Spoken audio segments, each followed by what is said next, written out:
केवल एक परमात्मा में श्रद्धा और समर्पण का संदेश देने वाली गीता सबको पवित्र करने का खुला आमंत्रण देती है। सृष्टि में कहीं भी रहने वाले अमीर अथवा गरीब, कुलीन तथा आदिवासी, पुण्यात्मा और पापी, स्त्री और पुरुष, सदाचारी एवं अत्यंत दुराचारी, सबका इसमें प्रवेश है।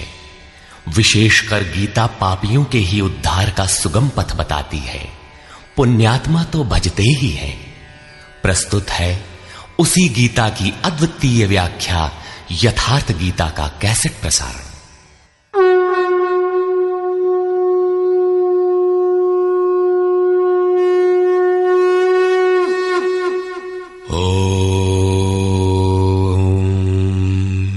श्री परमात्मने नमः।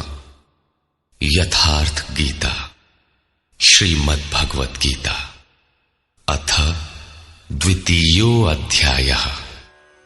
प्रथम अध्याय गीता की प्रवेशिका है, जिसमें आरंभ में पथिक को प्रतीत होने वाली उलझनों का चित्रण है। लड़ने वाले संपूर्ण कौरव पांडव थे, किंतु संशय का पात्र मात्र अर्जुन है। अनुराग ही अर्जुन है।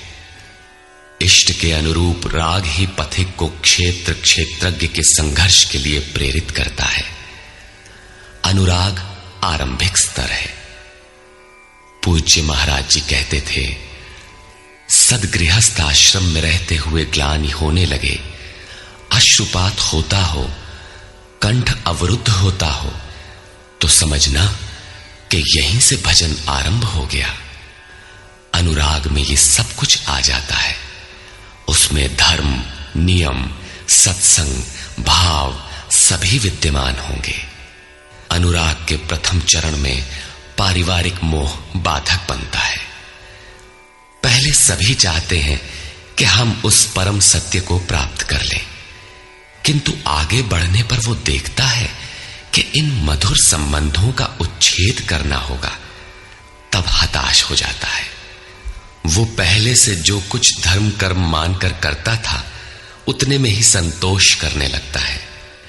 अपने मोह की पुष्टि के लिए वो प्रचलित रूढ़ियों का प्रमाण भी प्रस्तुत करता है, जैसा अर्जुन ने किया कि कुल धर्म सनातन है।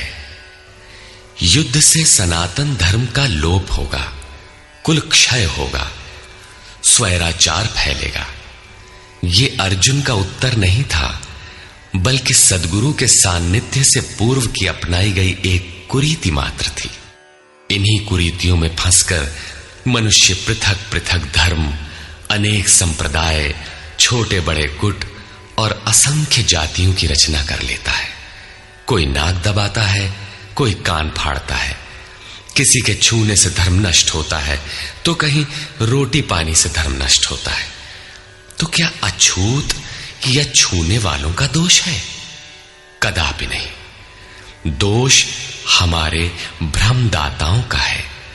धर्म के नाम पर हम कुरीति के शिकार हैं, इसलिए दोष हमारा है।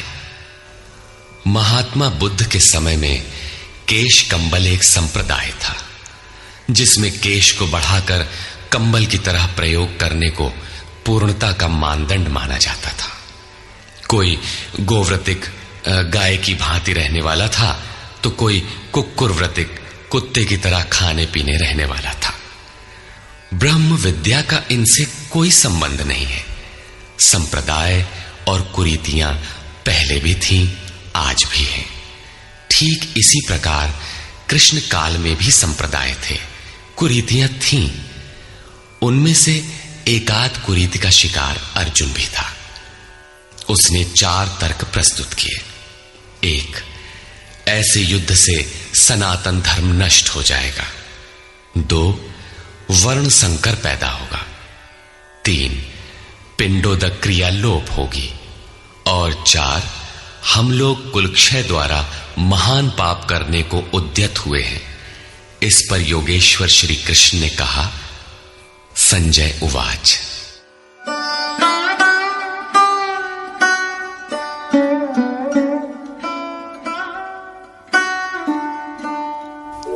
तन्तथा कृपयाविष्टम् अश्रुपूर्णाकुलेक्षणम् विषीदन्तमिदं वाक्यम् उवाच मधुसूदनः। करुणा से व्याप्त अश्रुपूर्ण व्याकुल नेत्रों वाले उस अर्जुन के प्रति मधुसूदन, मद का विनाश करने वाले भगवान ने ये वचन कहा। श्री भगवान उवाच।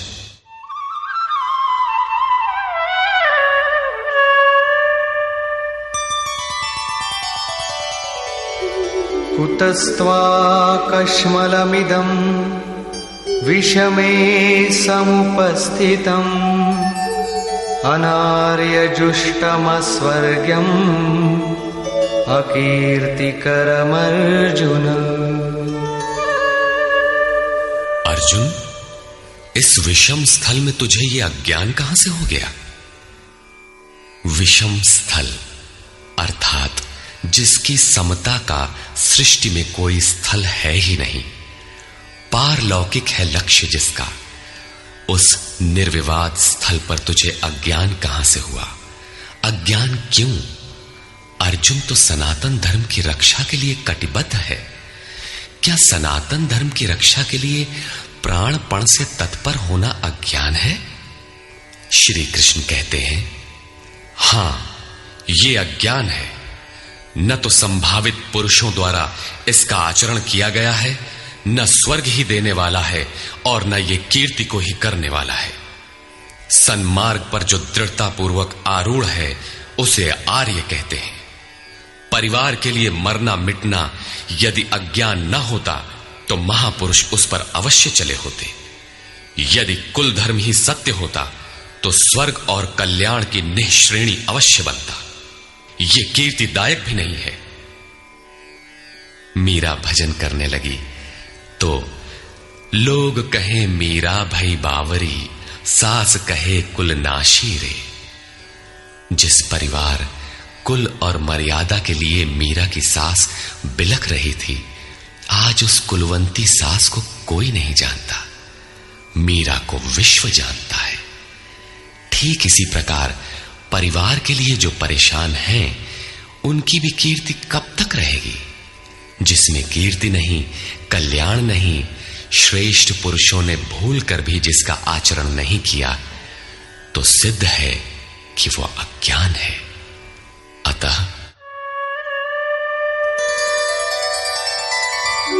क्लैब्यमास्मगमः पार्थ नैतत्त्वय्युपपद्यते क्षुद्रं हृदय दौर्बल्यं त्यक्त्वोत्तिष्ठ परन्तप। अर्जुन, नपुंसकता को मत प्राप्त हो। क्या अर्जुन नपुंसक था? क्या आप पुरुष हैं? नपुंसक वो है जो पौरुष से हीन हो।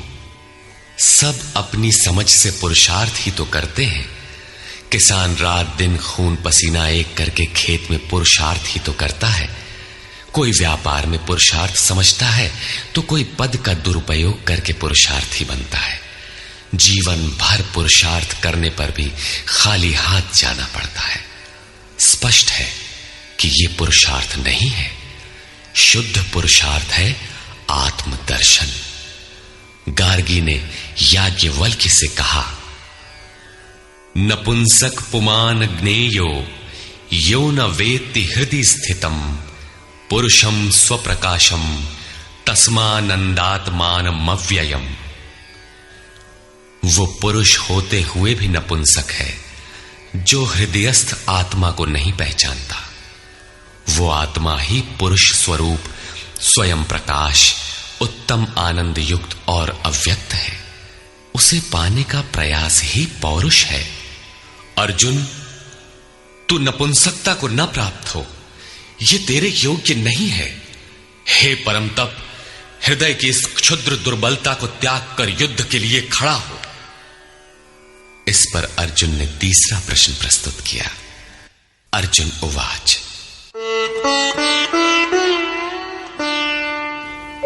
कथं भीष्ममहं संख्ये द्रोणं च मधुसूदन इषुभिः प्रतियोत्स्यामि पूजार्हावरिसूदन।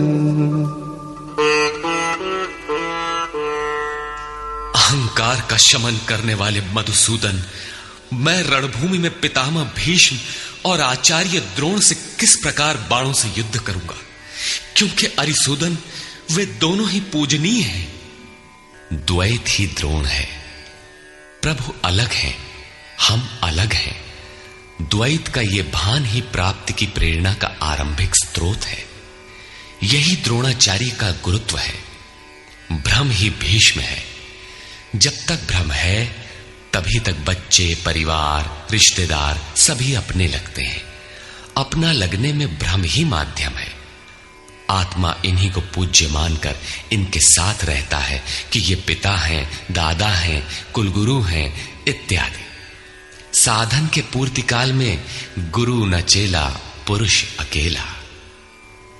न बंधुर न मित्रम गुरुर्नैव शिष्यः चिदानंद रूपः शिवोहम शिवोहम।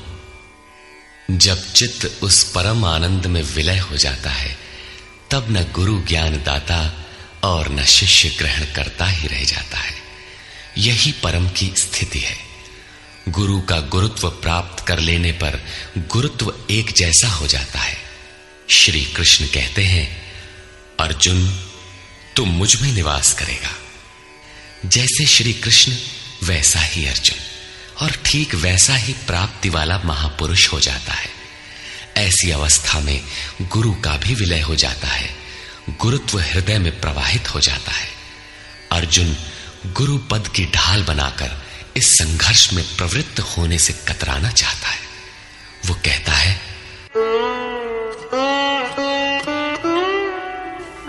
गुरून् हत्वा हि महानुभावान् श्रेयो भोक्तुं भैक्षमपीह लोके हत्वार्थकामास्तु गुरूनिहैव भुञ्जीय भोगान् रुधिरप्रदिग्धान्। इन महानुभाव गुरुजनों को न मारकर मैं इस लोक में भिक्षा का अन्न भी श्रेयस्कर समझता हूं। यहां भिक्षा का अर्थ उदर पोषण के लिए भीख मांगना नहीं, बल्कि सत्पुरुषों की टूटी फूटी सेवा द्वारा उनसे कल्याण की याचना ही भिक्षा है। अन्नम ब्रह्मेति व्यजानात्। अन्न एकमात्र परमात्मा है, जिसे प्राप्त करके आत्मा सदा के लिए तृप्त हो जाता है, कभी अतृप्त नहीं रहता। हम महापुरुषों की सेवा और याचना द्वारा शनैः शनैः ब्रह्म पीयूष प्राप्त करें, किंतु ये परिवार न छूटे। यही अर्जुन के भिक्षान्न की कामना है। संसार में अधिकांश लोग ऐसा ही करते हैं। वे चाहते हैं कि पारिवारिक स्नेह संबंध न मारना पड़े और मुक्ति भी शनैः शनैः मिल जाए। किंतु चलने वाले पथिक के लिए, जिसके संस्कार इनसे ऊपर है, जिसमें संघर्ष की क्षमता है, स्वभाव में क्षत्रियत्व प्रवाहित है, उसके लिए इस भिक्षान्न का विधान नहीं है। स्वयं न करके याचना करना भिक्षान्न है। गौतम बुद्ध ने भी मध्यम निकाय के धम्म दायाद सुत्त में इस भिक्षान्न की आमिष दायाद कहकर उसे हेय माना है, जबकि शरीर यापन से सभी भिक्षु थे। इन गुरुजनों को मारकर मिलेगा क्या? इस लोक में रुधिर से सने अर्थ और काम के भोग ही तो भोगने को मिलेंगे। अर्जुन कदाचित सोचता था कि भजन से भौतिक सुखों की मात्रा में अभिवृद्धि होगी। इतना संघर्ष झेलने के बाद भी इस शरीर के पोषक अर्थ और काम के भोग ही तो मिलेंगे। वो पुनः तर्क देता है,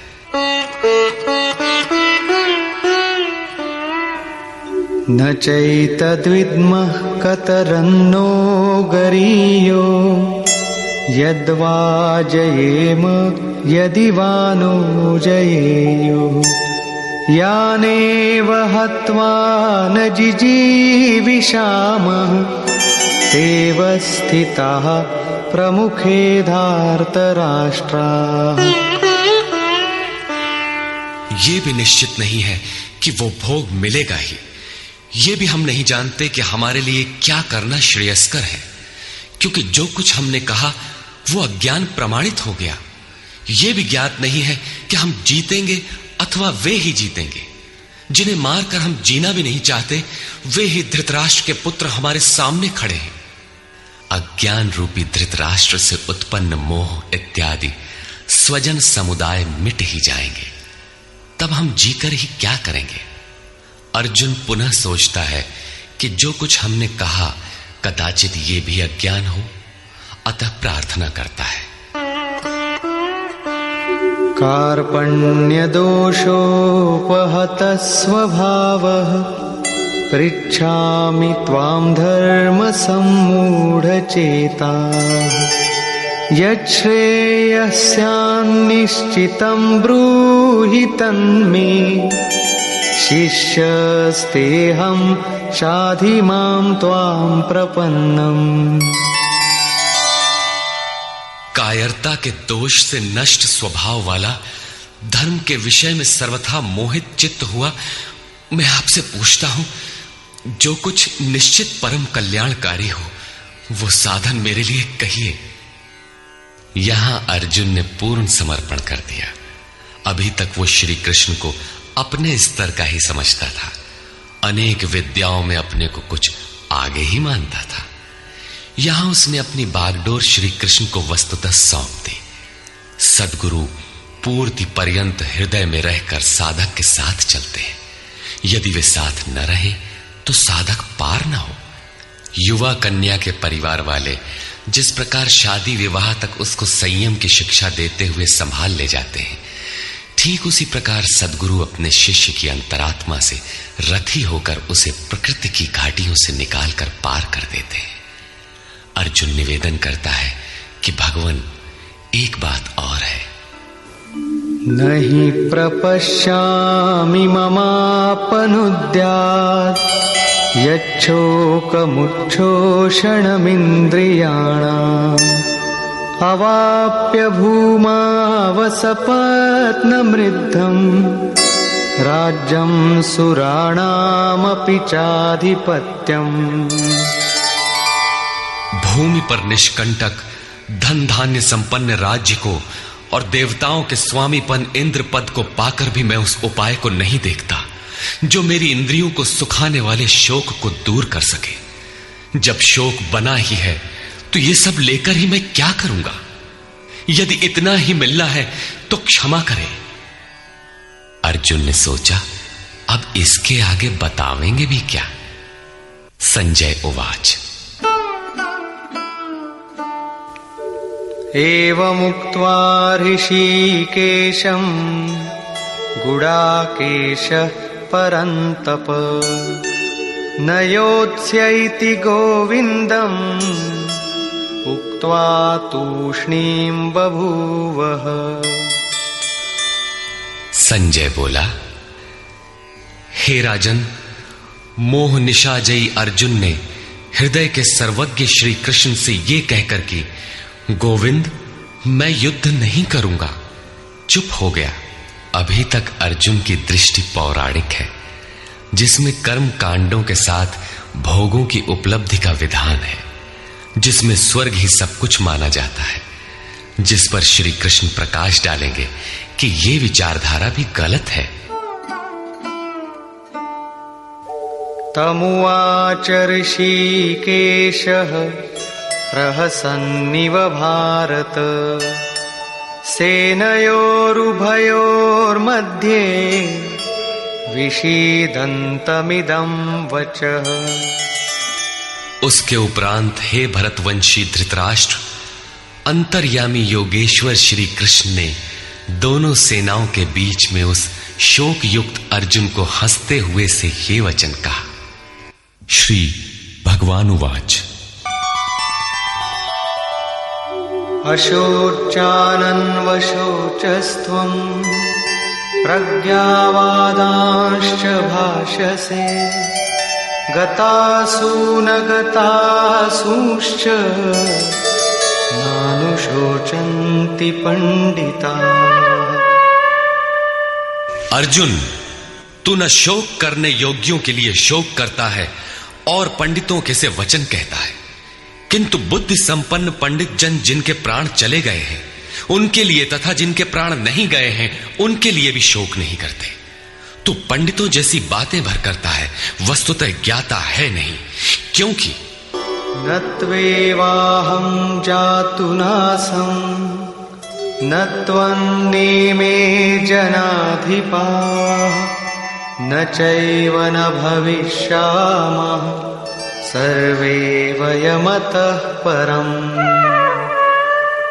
न तो ऐसा ही है कि मैं अर्थात सद्गुरु किसी काल में नहीं था, अथवा तू अनुरागी अधिकारी अथवा जनाधिपाह राजा लोग अर्थात राजसी वृत्ति में पाए जाने वाला अहम नहीं था, और न ऐसा ही है कि आगे हम सब नहीं रहेंगे। सद्गुरु सदैव रहता है, अनुरागी सदैव रहते हैं। यहां योगेश्वर ने योग की अनादिता पर प्रकाश डालते हुए भविष्य में भी उसकी विद्यमानता पर बल दिया। मरने वालों के लिए शोक न करने के लिए कारण बताते हुए उन्होंने कहा, देहिनोऽस्मिन् यथा देहे कौमारं यौवनं जरा तथा देहान्तरप्राप्तिः धीरस्तत्र न मुह्यति। जैसे जीवात्मा की इस देह में कुमार, युवा और वृद्ध अवस्था होती है, वैसे ही अन्य अन्य शरीर प्राप्ति। इसलिए धीर पुरुष मोहित नहीं होता है। कभी आप बालक थे, शनैः शनैः युवा हुए, तब आप मर तो नहीं गए, पुनः वृद्ध हुए। पुरुष एक ही है। उसी प्रकार लेश मात्र भी दरार नए देह की प्राप्ति पर नहीं पड़ती। कलेवर का यह परिवर्तन तब तक चलेगा जब तक परिवर्तन से परे वस्तु नहीं मिल जाती। मात्रा स्पर्शास्तु कौन्तेय शीतोष्ण सुख दुःखदाः आगमापायिनो नित्याः तां स्थितिक्षस्व भारत। हे कुंती पुत्र, सुख दुख, सर्दी और गर्मी को देने वाले इंद्रियों और विषयों के संयोग तो अनित्य हैं, क्षण भंगुर हैं। अतः भरतवंशी अर्जुन, तू इसका त्याग कर। अर्जुन इंद्रिय और विषय के संयोग जन्य सुख का स्मरण करके ही विकल था। कुल धर्म, कुल गुरुओं की पूज्यता इत्यादि इंद्रियों के लगाव के अंतर्गत है। ये क्षणिक हैं, झूठे हैं, नाशवान हैं। विषयों का संयोग न सदैव मिलेगा और न सदैव इंद्रियों में क्षमता ही रहेगी। अतः अर्जुन, तू इनका त्याग कर, सहन कर। क्यों? क्या हिमालय की लड़ाई थी जो अर्जुन सर्दी सहन करता, अथवा क्या ये रेगिस्तान की लड़ाई है जहां अर्जुन गर्मी सहन करे? कुरुक्षेत्र जैसा कि लोग बाहर बताते हैं समशीतोष्ण स्थली है। कुल 18 दिन तो लड़ाई हुई, इतने में कहां जाड़ा गर्मी बीत गई। वस्तुतः सर्दी गर्मी, दुख सुख, मान अपमान का सहन करना एक योगी पर निर्भर करता है। यह हृदय देश की लड़ाई का चित्रण है। बाहर युद्ध के लिए गीता नहीं कहती। यह क्षेत्र क्षेत्रज्ञ का संघर्ष है, जिसमें आसुरी संपद का सर्वथा शमन कर परमात्मा में स्थिति दिलाकर दैवी संपद भी शांत हो जाती है। जब विकार है ही नहीं तो सजातीय प्रवृत्तियां किस पर आक्रमण करें? अतः पूर्णत्व के साथ वे भी शांत हो जाती हैं, इससे पहले नहीं। गीता अंतरदेश की लड़ाई का चित्रण है। इस त्याग से मिलेगा क्या? इससे लाभ क्या है? इस पर श्री कृष्ण कहते हैं, यम हि न व्यथयन्त्येते पुरुषं पुरुषर्षभ समदुःखसुखं धीरं सोऽमृतत्वाय कल्पते। क्योंकि हे पुरुष श्रेष्ठ, दुख सुख को समान समझने वाले जिस धीर पुरुष को इंद्रियों और विषयों के संयोग व्यथित नहीं कर पाते, वो मृत्यु से परे अमृत तत्व की प्राप्ति के योग्य हो जाता है। यहां श्री कृष्ण ने एक उपलब्धि अमृत की चर्चा की। अर्जुन सोचता था कि युद्ध के परिणाम में स्वर्ग मिलेगा या पृथ्वी, किंतु श्री कृष्ण कहते हैं कि न स्वर्ग मिलेगा और न पृथ्वी, बल्कि अमृत मिलेगा। अमृत क्या है? नासतो विद्यते भावो नाभावो विद्यते सतः उभयोरपि दृष्टोऽन्तः त्वनयोस्तत्त्वदर्शिभिः।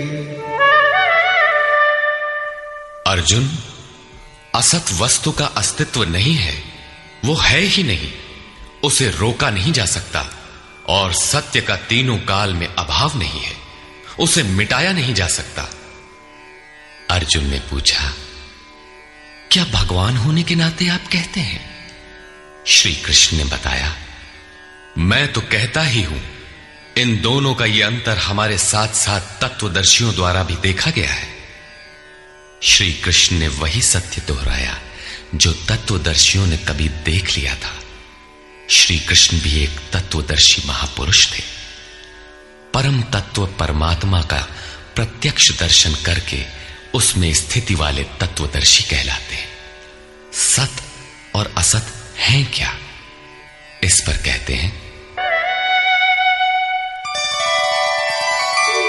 अविनाशी तु तद्विद्धि येन सर्वमिदं ततं विनाशमव्ययस्यास्य न कश्चित् कर्तुमर्हति।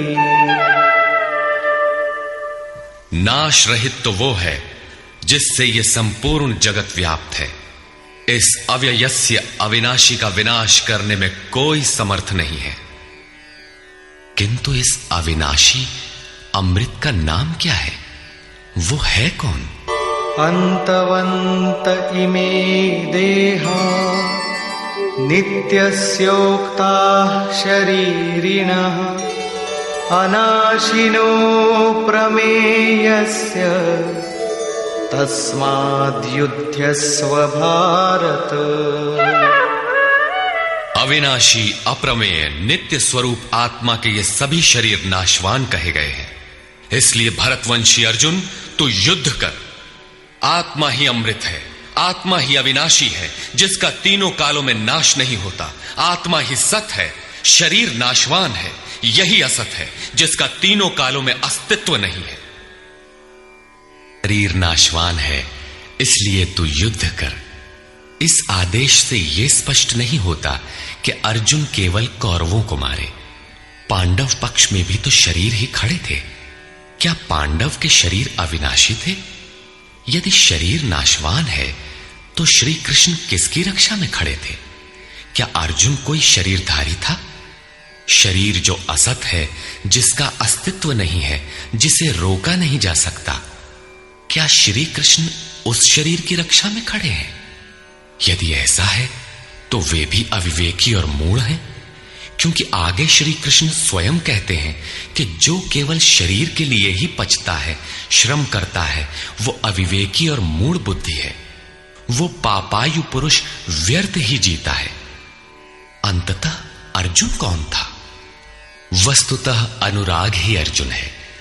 अनुरागी के लिए इष्ट सदैव रथी बनकर साथ में रहते हैं, सखा की भांति उसका मार्गदर्शन करते हैं।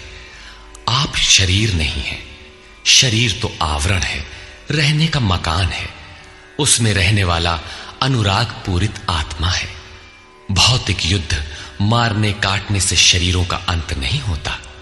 ये शरीर छूटेगा तो आत्मा दूसरा शरीर धारण कर लेगा। इसी संदर्भ में श्री कृष्ण कह चुके हैं कि जिस प्रकार बाल्यकाल से युवा या वृद्धावस्था आती है, उसी प्रकार देहांतर की प्राप्ति होती है। शरीर काटेंगे तो जीवात्मा नया वस्त्र बदल लेगा। शरीर संस्कारों के आश्रित है और संस्कार मन पर आधारित है। मन एव मनुष्याणाम कारणम बंध मोक्षयोः। मन का सर्वथा निरोध होना, अचल स्थिर ठहरना और अंतिम संस्कार का विलय एक ही क्रिया है। संस्कारों की सतह का टूट जाना ही शरीरों का अंत है। इसे तोड़ने के लिए आपको आराधना करनी होगी, जिसे श्री कृष्ण ने कर्म या निष्काम कर्मयोग की संज्ञा दी है। कृष्ण ने स्थान स्थान पर अर्जुन को युद्ध की प्रेरणा दी, किंतु एक भी श्लोक ऐसा नहीं है जो भौतिक युद्ध या मारकाट का समर्थन करता हो। यह युद्ध सजातीय विजातीय प्रवृत्तियों का है, अंतर्देश में है।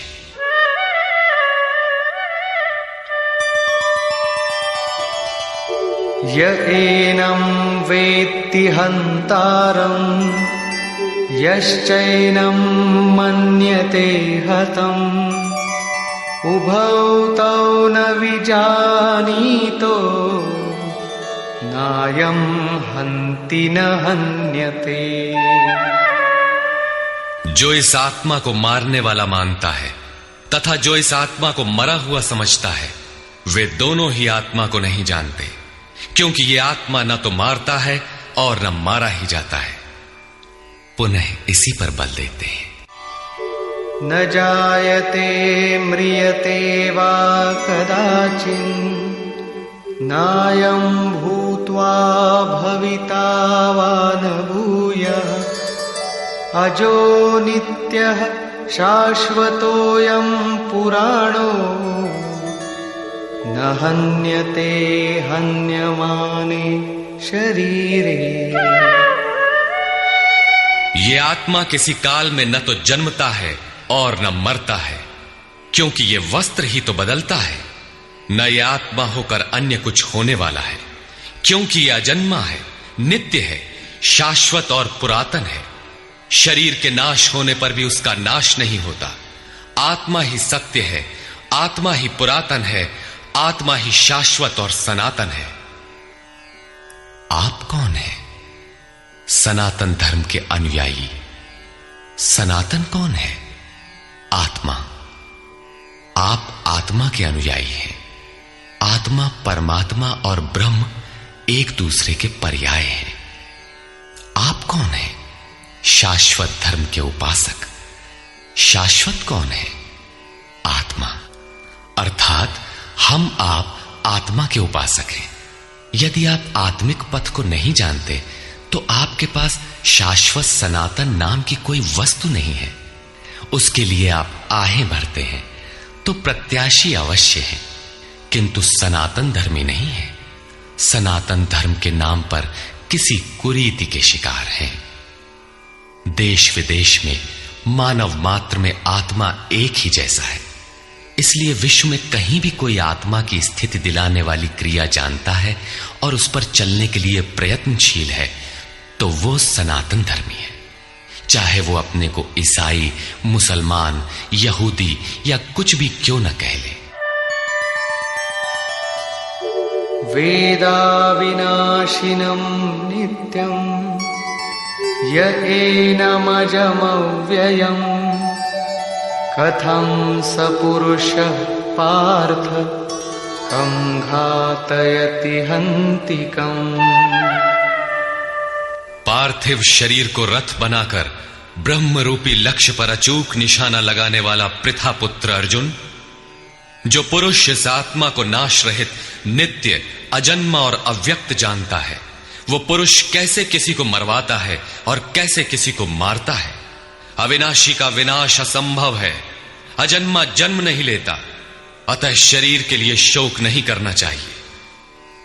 इसी को उदाहरण से स्पष्ट करते हैं।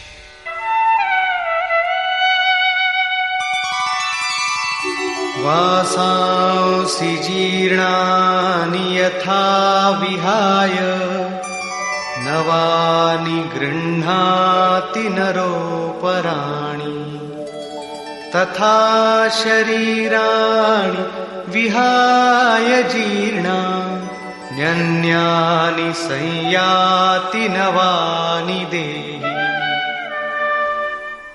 जैसे मनुष्य जीर्णानि वासांसि, जीर्ण शीर्ण पुराने वस्त्रों को त्याग कर नए वस्त्रों को ग्रहण करता है, ठीक वैसे ही ये जीवात्मा पुराने शरीरों को त्याग कर दूसरे नए शरीरों को धारण करता है। जीर्ण होने पर ही नया शरीर धारण करना है तो शिशु क्यों मर जाते हैं? ये वस्त्र तो और विकसित होना चाहिए। वस्तुतः ये शरीर संस्कारों पर आधारित है। जब संस्कार जीर्ण होते हैं तो शरीर छूट जाता है। यदि संस्कार 2 दिन का है तो दूसरे दिन ही शरीर जीर्ण हो गया। इसके बाद मनुष्य 1 श्वास भी अधिक नहीं जीता। संस्कार ही शरीर है। आत्मा संस्कारों के अनुसार नया शरीर धारण कर लेता है। अथा खलु ऋतुमयः पुरुषः यथा इहैव तथैव प्रेत्य भवति कृतं लोकं पुरुषोऽभिजायते। अर्थात ये पुरुष निश्चय ही संकल्पमय है।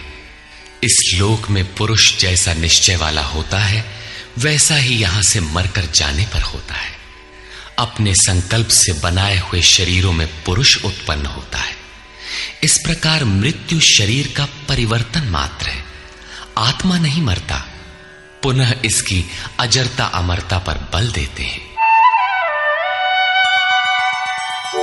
नैनं छिन्दन्ति शस्त्राणि नैनं दहति पावकः न चैनं क्लेदयन्त्यापो न शोषयति मारुतः।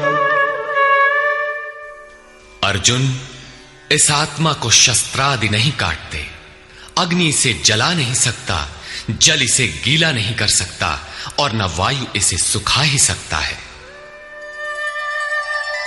अच्छेद्योऽयमदाह्योऽयम् अक्लेद्यो शोष्यैव च नित्यः सर्वगतः स्थाणुः अचलोऽयं सनातनः। ये आत्मा अच्छेद्य है, इसे छेदा नहीं जा सकता। ये अदाह्य है, इसे जलाया नहीं जा सकता। ये अक्लेद्य है, इसे गीला नहीं किया जा सकता। आकाश इसे अपने में समाहित नहीं कर सकता। ये आत्मा निसंदेह, अशोष्य, सर्वव्यापक, अचल, स्थिर रहने वाला और सनातन है। अर्जुन ने कहा था कि कुल धर्म सनातन है। ऐसा युद्ध करने से सनातन धर्म नष्ट हो जाएगा, किंतु श्री कृष्ण ने इसे अज्ञान माना और आत्मा को ही सनातन बताया। आप कौन हैं? सनातन धर्म के अनुयायी। सनातन कौन है? आत्मा। यदि आप आत्मा पर्यंत दूरी तय करने वाली विधि विशेष से अवगत नहीं हैं, तो आप सनातन धर्म नहीं जानते। इसका कुपरिणाम सांप्रदायिकता में फंसे धर्म भीरू लोगों को भोगना पड़ रहा है। जब मैटर क्षेत्र में पैदा होने वाली कोई वस्तु इस सनातन का स्पर्श नहीं कर सकती, तो छूने खाने से सनातन धर्म नष्ट कैसे हो सकता है? यह धर्म नहीं, एक कुरीति परिस्थिति थी जिससे भारत में सांप्रदायिक वैमनस्य बढ़ा और राष्ट्रीय एकता की आज भी समस्या बनी हुई है। धर्म की शरण हम क्यों जाते हैं? क्योंकि हम मरण धर्मा हैं और धर्म कोई ठोस चीज है जिसकी शरण जाकर हम भी अमर हो जाएं। हम तो मारने से मरेंगे और ये धर्म केवल छूने और खाने से मर जाएगा, तो हमारी क्या रक्षा करेगा? धर्म तो आपकी रक्षा करता है, आपसे शक्तिशाली है। आप तलवार से मरेंगे और धर्म वो छूने से नष्ट हो गया। कैसा है आपका धर्म? कुरीतियां नष्ट होती हैं, न कि सनातन। सनातन तो ऐसी ठोस वस्तु है जिसे शस्त्र नहीं काटते, अग्नि जला नहीं सकता, जल इसे गीला नहीं कर सकता। खान पान तो दूर, प्रकृति में उत्पन्न कोई वस्तु उसका स्पर्श भी नहीं कर पाती। तो वो सनातन नष्ट कैसे हो गया? ऐसी ही कतिपय कुरीतियां अर्जुन काल में भी थी। उनका शिकार अर्जुन भी था। उसने विलाप करते हुए गिड़गिड़ा कर कहा कि कुल धर्म सनातन है, युद्ध से सनातन धर्म नष्ट हो जाएगा। कुल धर्म नष्ट होने से हम अनंत काल तक नरक में चले जाएंगे। किंतु श्री कृष्ण ने कहा, तुझे ये अज्ञान कहां से उत्पन्न हो गया? सिद्ध है कि वो कोई कुरीति थी। तभी तो श्री कृष्ण ने उसका निराकरण किया और बताया कि आत्मा ही सनातन है। यदि आप आत्मिक पथ नहीं जानते तो सनातन धर्म में आपका अभी तक प्रवेश नहीं हुआ है। जब यह सनातन शाश्वत आत्मा सबके अंदर व्याप्त है तो खोजा किसे जाए? इस पर श्री कृष्ण कहते हैं, अव्यक्तोऽयमचिन्त्योऽयम् अविकार्योऽयमुच्यते तस्मादेवं विदित्वैनं नानुशोचितुमर्हसि। ये आत्मा अव्यक्त अर्थात इंद्रियों का विषय नहीं है। इंद्रियों के द्वारा इसे समझा नहीं जा सकता। जब तक इंद्रियों और विषयों का संयोग है तब तक आत्मा तो है, किंतु उसे समझा नहीं जा सकता। वो अचिंत्य है। जब तक चित्त और चित्त की लहर है तब तक वो शाश्वत है तो, किंतु हमारे दर्शन, उपभोग और प्रवेश के लिए नहीं है। अतः चित्त का निरोध करें। पीछे श्री कृष्ण बता आए हैं कि असत वस्तु का अस्तित्व नहीं है और सत का तीनों कालों में अभाव नहीं है। वो सत है आत्मा। आत्मा ही अपरिवर्तनशील, शाश्वत, सनातन और अव्यक्त है। तत्वदर्शियों ने आत्मा को इन विशेष गुणधर्मों से युक्त देखा। न 10 भाषाओं के ज्ञाता ने देखा, न किसी समृद्धशाली ने देखा, बल्कि तत्वदर्शियों ने देखा। श्री कृष्ण ने आगे बताया कि तत्व है परमात्मा। मन के निरोध काल में साधक उसका दर्शन और उसमें प्रवेश पाता है। प्राप्ति काल में भगवान मिलते हैं और दूसरे ही क्षण वो अपने आत्मा को ईश्वरीय गुण धर्मों से विभूषित देखता है। वो देखता है कि आत्मा ही सत्य, सनातन और परिपूर्ण है। ये आत्मा अचिंत्य है। ये विकार रहित अर्थात न बदलने वाला कहा जाता है। अतः अर्जुन, आत्मा को ऐसा जानकर तू शोक करने योग्य नहीं है। अब श्री कृष्ण अर्जुन के विचारों में विरोधाभास दिखाते हैं, जो सामान्य तर्क है। अथ चैनं नित्यजातं नित्यं वा मन्यसे मृतं तथापि त्वं महाबाहो नैवं शोचितुमर्हसि। यदि तू इसे सदैव जन्मने वाला और सदा मरने वाला माने तब भी तुझे शोक नहीं करना चाहिए, क्योंकि जातस्य हि ध्रुवो मृत्युः ध्रुवं जन्म मृतस्य च तस्मादपरिहार्येऽर्थे न त्वं शोचितुमर्हसि। ऐसा मान लेने पर भी जन्मने वाले की निश्चित मृत्यु और मरने वाले का निश्चित जन्म सिद्ध होता है। इसलिए भी तू बिना उपाय वाले इस विषय में शोक करने लायक नहीं है। जिसका कोई इलाज नहीं, उसके लिए शोक करना एक अन्य दुख को आमंत्रित करना है। अव्यक्तादीनि भूतानि व्यक्तमध्यानि भारत अव्यक्तनिधनान्येव तत्र का परिदेवना। अर्जुन, संपूर्ण प्राणी जन्म से पहले बिना शरीर वाले और मरने के बाद भी बिना शरीर वाले, जन्म के पूर्व और पश्चात भी दिखाई नहीं पड़ते। केवल जन्म मृत्यु के बीच में ही शरीर धारण किए हुए दिखाई देते हैं। अतः इस परिवर्तन के लिए व्यर्थ की चिंता क्यों करते हो? इस आत्मा को देखता कौन है? इस पर कहते हैं,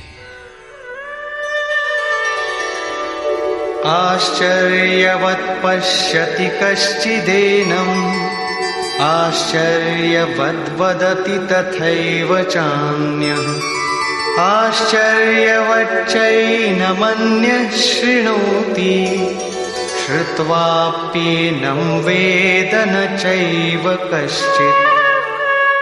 पहले श्री कृष्ण ने कहा था कि इस आत्मा को तत्वदर्शियों ने देखा है। अब तत्व दर्शन की दुर्लभता पर प्रकाश डालते हैं कि कोई विरला महापुरुष ही इस आत्मा को आश्चर्य की तरह देखता है, सुनता नहीं प्रत्यक्ष देखता है। और वैसे ही दूसरा कोई महापुरुष ही आश्चर्य की तरह इसके तत्व को कहता है। जिसने देखा है वही यथार्थ कह सकता है। दूसरा कोई विरला साधक इसे आश्चर्य की भांति सुनता है। सब सुनते भी नहीं, क्योंकि ये अधिकारी के लिए ही है। हे अर्जुन, कोई कोई तो सुनकर भी इस आत्मा को नहीं जान पाते, क्योंकि साधन पार नहीं लगता। आप लाख ज्ञान की बातें सुने, समझें, बाल की खाल निकाल कर समझें, लालायित भी रहें, किंतु मोह बड़ा प्रबल है। थोड़ी देर बाद ही आप अपनी सांसारिक व्यवस्थाओं में लिप्त मिलेंगे। अंत में श्री कृष्ण निर्णय देते हैं, देहि नित्यमवध्योऽयं देहे सर्वस्य भारत तस्मात् सर्वाणि भूतानि न त्वं शोचितुमर्हसि। अर्जुन, ये आत्मा सबके शरीर में सदैव अवध्य है, अकाट्य है। इसलिए संपूर्ण भूत प्राणियों के लिए तो शोक करने योग्य नहीं है। आत्मा ही सनातन है। इस तथ्य का प्रतिपादन करके, इसका प्रभुता सहित वर्णन करके यह प्रश्न यहीं पूरा हो जाता है। अब प्रश्न खड़ा होता है कि इसकी प्राप्ति कैसे हो। संपूर्ण गीता में इसके लिए दो ही मार्ग हैं। पहला निष्काम कर्म योग और दूसरा ज्ञान योग। दोनों मार्गों में किया जाने वाला कर्म एक ही है। उस कर्म की अनिवार्यता पर बल देते हुए योगेश्वर श्री कृष्ण ज्ञान योग के विषय में कहते हैं,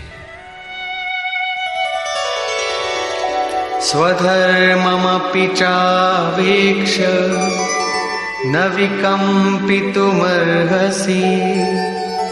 धर्म्याद्धियुद्धा श्रेयोऽन्यत् क्षत्रियस्य न विद्यते।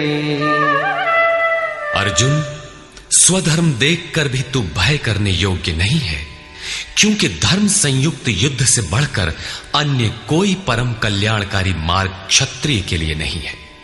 अभी तक तो आत्मा शाश्वत है, आत्मा सनातन है, वही एकमात्र धर्म है कहा गया है। अब ये स्वधर्म कैसा? धर्म तो एकमात्र आत्मा ही है, वो तो अचल स्थिर है, तो धर्माचरण क्या? किंतु इस आत्म पथ में प्रवृत्त होने की क्षमता हर व्यक्ति की अलग अलग होती है। स्वभाव से उत्पन्न इस क्षमता को स्वधर्म कहा गया है। इसी एक सनातन आत्मिक पथ पर चलने वाले साधकों को महापुरुष ने स्वभाव से उनकी क्षमता के अनुसार 4 श्रेणियों में बांटा: शूद्र, वैश्य, क्षत्रिय और ब्राह्मण। साधना की प्रारंभिक अवस्था में प्रत्येक साधक शूद्र अर्थात अल्पज्ञ होता है। घंटों भजन में बैठने पर वो 10 मिनट भी अपने पक्ष में नहीं पाता। वो प्रकृति के माया जाल को काट नहीं पाता। इस अवस्था में महापुरुष की सेवा से उसके स्वभाव में सद्गुण आते हैं। वो वैश्य श्रेणी का साधक बन जाता है। आत्मिक संपत्ति ही स्थिर संपत्ति है। इसका वो शनैः शनैः संग्रह और गोपालन अर्थात इंद्रियों की सुरक्षा करने में सक्षम हो जाता है। काम, क्रोध इत्यादि से इंद्रियों की हिंसा होती है तथा विवेक वैराग्य से इनकी सुरक्षा होती है, किंतु प्रकृति को निर्बीज करने की क्षमता उसमें नहीं होती। क्रमशः उन्नति करते करते साधक के अंतःकरण में तीनों गुणों को काटने की क्षमता अर्थात क्षत्रियत्व आ जाता है। इसी स्तर पर प्रकृति और उसके विकारों को नाश करने की क्षमता आ जाती है। इसलिए युद्ध यहीं से आरंभ होता है। क्रमशः साधन करके साधक ब्राह्मणत्व की श्रेणी में बदल जाता है। इस समय मन का शमन, इंद्रियों का दमन, धारावाही चिंतन, सरलता, अनुभव, ज्ञान इत्यादि लक्षण साधक में स्वाभाविक प्रवाहित होते हैं। इन्हीं के अनुष्ठान से चलकर क्रमशः वो ब्रह्म में प्रवेश पा जाता है, जहां वो ब्राह्मण भी नहीं रह जाता। विदेह राजा जनक की सभा में महर्षि याज्ञवल्क्य ने चाक्रायण, उशस्ति, कहोल, आरुणि, उद्यालक और गार्गी के प्रश्नों का समाधान करते हुए बताया कि आत्म साक्षात्कार का पूर्णतया संपादन करने वाला ही ब्राह्मण होता है। यह आत्मा ही लोक परलोक और समस्त प्राणियों को भीतर से नियमित करता है। सूर्य, चंद्रमा, पृथ्वी, जल, वायु, अग्नि, तारागण, अंतरिक्ष, आकाश एवं प्रत्येक क्षण इस आत्मा के ही प्रशासन में है। ये तुम्हारा आत्मा अंतर्यामी अमृत है। आत्मा अक्षर है, इससे भिन्न सब नाशवान है। जो कोई इसी लोक में इस अक्षर को न जानकर हवन करता है, तप करता है, हजारों वर्षों तक यज्ञ करता है, उसका ये सब कर्म नाशवान है। जो कोई भी इस अक्षर को जाने बिना इस लोक से मरकर जाता है, वो दयनीय है, कृपण है, और जो इस अक्षर को जानकर इस लोक से मरकर जाता है, वो